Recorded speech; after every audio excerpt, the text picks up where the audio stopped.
Jadi kalian pengen no pump, tapi dada kalian masih seperti ini. Tapi beneran guys, jujur gue bener-bener no pump sekarang. Jadi basically, hari ini gue bakal kasih tahu kalian tutor lebih ke tutor cara dapetin dada segede gaban tanpa penggunaan steroid ya guys ya.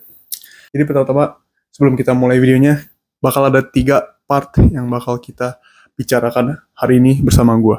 Part pertama adalah program latihan yang kalian harus jalanin untuk mencapai goals kalian. Hari ini gue bakal kasih tahu kalian salah satu program yang gue pakai, yang paling simple dan yang paling gampang untuk dilakukan guys. Mungkin bisa aja di rumah untuk mendapatkan chest gue sekarang. Biar kalian tahu aja chest gue no pump itu kayak gimana, dan biar terpercayalah bisa menggunakan program latihan ini untuk mendapatkan goals yang kalian mau. Ya, jadi bakal ada 3 part ya. Tadi barusan gue kepotong kayaknya. Pertama adalah program latihan yang mungkin kalian harus ikuti. Kedua adalah diet yang kalian harus jalanin. Dan yang ketiga adalah genetik yang kalian harus miliki. Jadi tanpa basa-basi lagi guys, kita bakal mulai tutornya sekarang juga. Ini gue kayaknya harus pakai baju dulu ya guys ya. Guys, kita udah pakai baju kita biar gak ke distract aja. Canda guys, biar gak ke distract aja sih.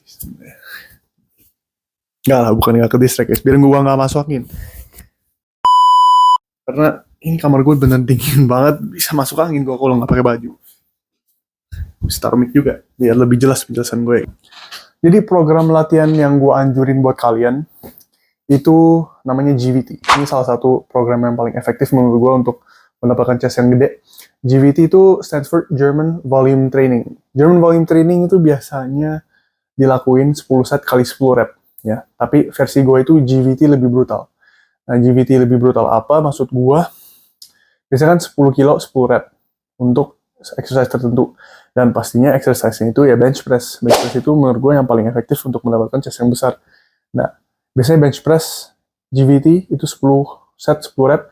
Cuman gue ini lebih ke RPI 10 dalam set pertama, lalu RPI 8 ke 9 dalam set-set berikutnya. Dalam kasus gua, ya, itu biasanya gua set pertama 20-25 reps. Setelah itu set 2-set 10, itu bebas mau berapa rep aja, cuman harus close to failure. Dan set 10 itu pastinya harus sampai failure. Jadi barusan gua sempat record gua bench press, cuman tadi seperti yang gua bilang, gua harus stop bench press recording gua pada saat set pertama dan kedua gue karena pusing gue kambuh lagi, sakit kepala, dan gue pengen bilang aja ke kalian, pengen sharing kalau misalnya gue bakal stop gym selama 1 minggu karena emang ini udah gak bisa diganggu gue lagi guys. Gue udah stop nge-gym 3 hari, cuman pas gue start nge-gym lagi ya kambuh lagi, pusing gue. Jadi gue bakal stop gym selama seminggu, just to let you know aja. Anyways, program latihannya itu gue anjurkan ke kalian ngelakuin dengan beban yang misalnya kalian bisa ngelakuin 20 reps maksimal atau mungkin bisa lebih. Jadi pada set pertama kalian benar-benar max out aja itu. Dalam kasus gue pakai 100 kilo dalam hitungan beban ya, 100 kilo. Ini gue M-repnya itu kalau misalnya lagi prime banget nih bisa sekitar 25-30 reps. Dan di sini gue ngelakuin 23 reps dalam kondisi gue yang nggak terlalu prima karena headache gue, karena gue sakit kepala.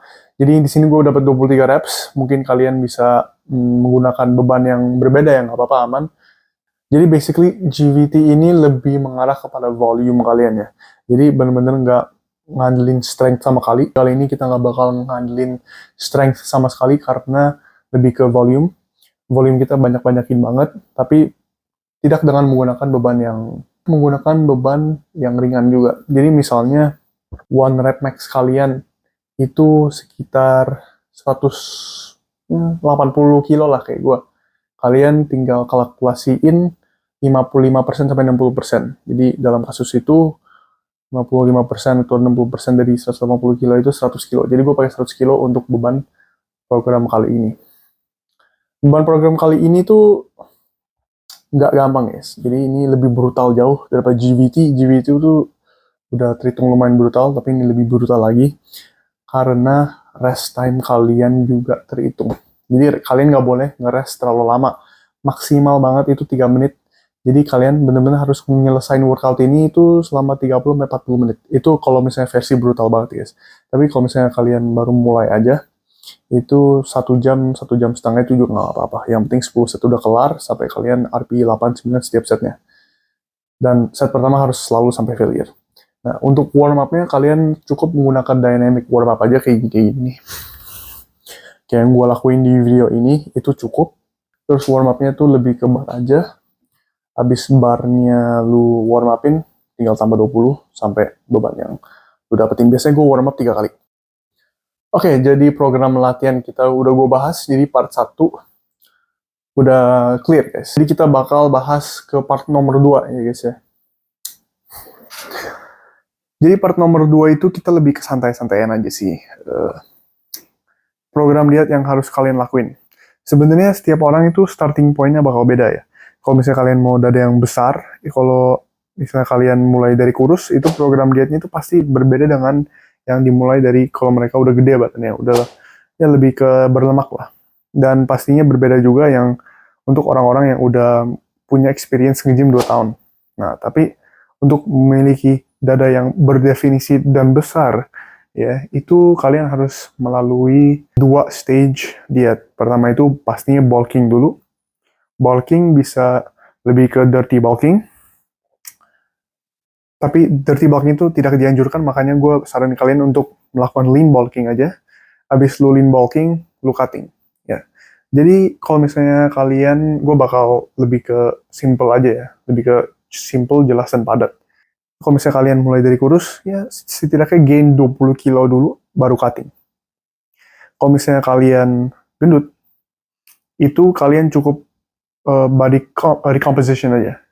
Jadi setidaknya gain muscle dulu lah, dan abis itu baru cutting berat, biar chest kalian berdefinisi. Dan kalau kalian misalnya udah punya experience gym selama 2 tahun, kalian perlu, ya kalau misalnya kalian udah masih bulky, tapi kelihatan chest kalian tuh masih kecil, kalian tinggal cutting aja. Itu mungkin lebih ke definisi kalian tuh belum terlalu kelihatan, makanya kelihatan kecil. Kalau misalnya kalian udah lean ya, lebih ke lean, pastinya kelihatan lebih besar guys. Mungkin program dietnya itu menurut gua harus lebih prioritasin protein. Dan menurut gua sumber protein yang kalian bisa dapetin secara gampang itu dari dada ayam ya. Dada ayam itu ya yang paling gampang dan paling murah untuk dibikin. Specifically best choice karena murah sih.